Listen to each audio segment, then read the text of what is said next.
Halo adik-adik, selamat datang di YouTube channel Cerita Anak Indonesia. Klik subscribe biar gak ketinggalan cerita-cerita serunya ya. Yuk dengerin ceritanya. Kuda cepat dan sapi bijak di padang pelangi. Di sebuah padang rumput yang luas dan hijau, hiduplah seekor kuda bernama Cahaya dan seekor sapi bernama Embun.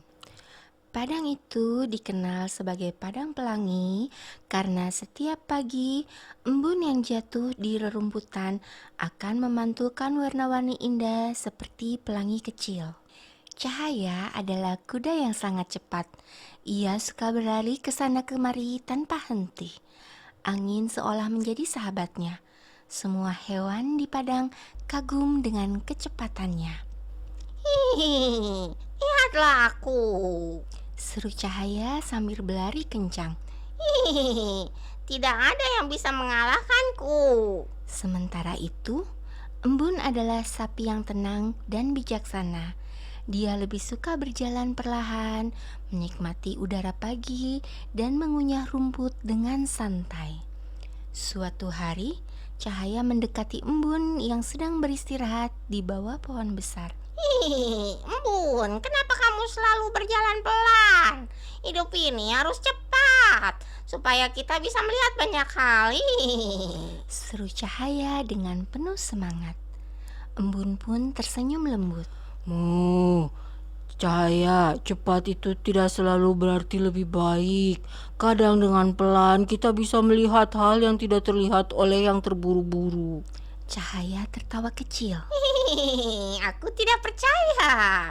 Aku bisa melihat semuanya dengan cepat. Hihihi. Embun pun hanya tersenyum tanpa membantah. Keesokan harinya, kabar menyebar di seluruh padang bahwa akan ada festival pelangi di bukit seberang hutan kecil. Semua hewan diundang untuk datang. Cahaya sangat bersemangat. Aku akan sampai paling cepat.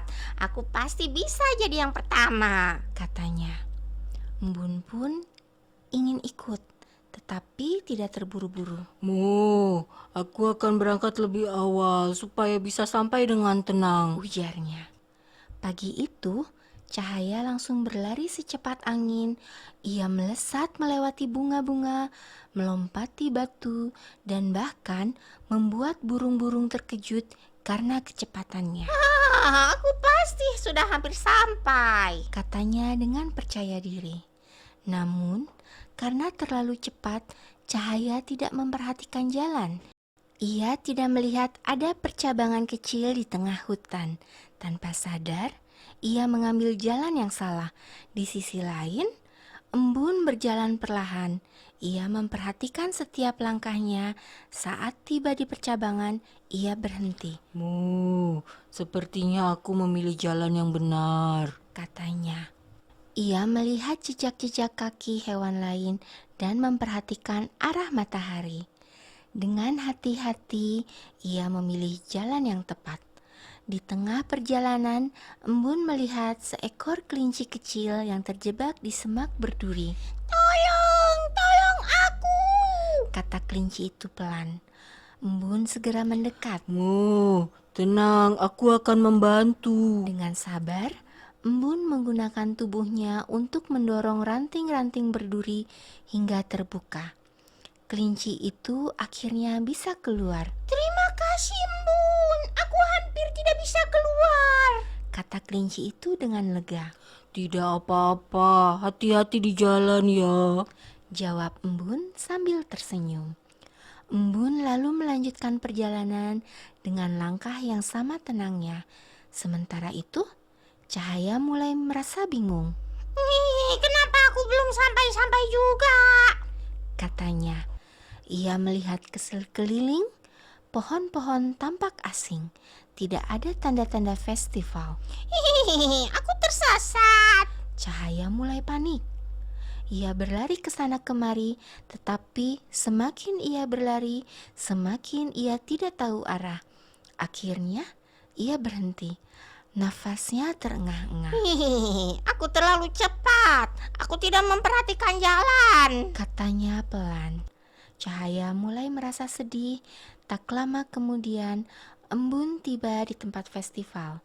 Bukit itu penuh warna, bunga-bunga bermekaran, dan pelangi besar terlihat di langit. Namun, embun menyadari sesuatu. Oh, Cahaya belum datang. Katanya khawatir. Ia bertanya kepada burung-burung. Kalian melihat Cahaya? Seekor burung menjawab. Aku melihat berlari sangat cepat ke arah hutan, tapi sepertinya dia salah jalan. Embun langsung memutuskan. Aku harus mencarinya. Tanpa ragu, embun kembali ke hutan. Setelah berjalan cukup lama, embun akhirnya menemukan Cahaya yang sedang duduk lemas. Cahaya. Panggil embun. Cahaya terkejut dan menoleh. Hihihi, embun, aku tersesat. Embun mendekat dengan tenang. Kita cari jalan keluar bersama. Hihihi, aku terlalu sombong. Aku pikir aku bisa melakukan semuanya sendiri. Kata Cahaya dengan sedih. Embun tersenyum. Setiap orang punya kelebihan, Cahaya. Kamu cepat, itu hebat. Tapi kadang kita juga perlu berhenti, memperhatikan dan bahkan meminta bantuan. Cahaya mengangguk pelan. Hihihi, terima kasih sudah mencariku. Dengan langkah yang tidak terburu-buru, embun memandu Cahaya keluar dari hutan. Kali ini, Cahaya berjalan di samping embun. Ia mulai memperhatikan jalan, suara burung, dan sinar matahari yang menembus dedaunan. Hihihi, embun, ternyata banyak hal yang indah yang tidak aku lihat saat berlari cepat. Katanya. Embun tersenyum. Ya, kadang keindahan ada di hal-hal kecil yang kita lewatkan. Akhirnya, mereka sampai di festival pelangi. Semua hewan menyambut mereka dengan gembira. Cahaya, embun, akhirnya kalian datang. Seru teman-teman mereka. Cahaya tersenyum. Kali ini tanpa kesombongan. Hihihi, aku belajar sesuatu hari ini. Katanya. Sejak hari itu, Cahaya tetap menjadi kuda yang cepat, namun ia tidak lagi terburu-buru tanpa berpikir. Ia belajar untuk berhenti, melihat, dan menghargai setiap langkah. Dan embun tetap menjadi sapi yang tenang dan bijaksana, selalu siap membantu siapa saja yang membutuhkan. Mereka berdua menjadi sahabat terbaik di padang pelangi. Yang satu mengajarkan semangat, yang satu mengajarkan kesabaran. Dan bersama mereka membuat padang itu menjadi tempat yang penuh kebaikan. Pesan moral dari cerita ini, kecepatan dan kemampuan adalah hal yang baik, tetapi harus diimbangi dengan kehati-hatian dan kebijaksanaan. Jangan menjadi sombong dengan kelebihan diri, karena terkadang berjalan perlahan membuat kita dapat melihat hal-hal yang lebih penting. Saling membantu dan bekerja sama akan membawa kita pada tujuan yang lebih baik.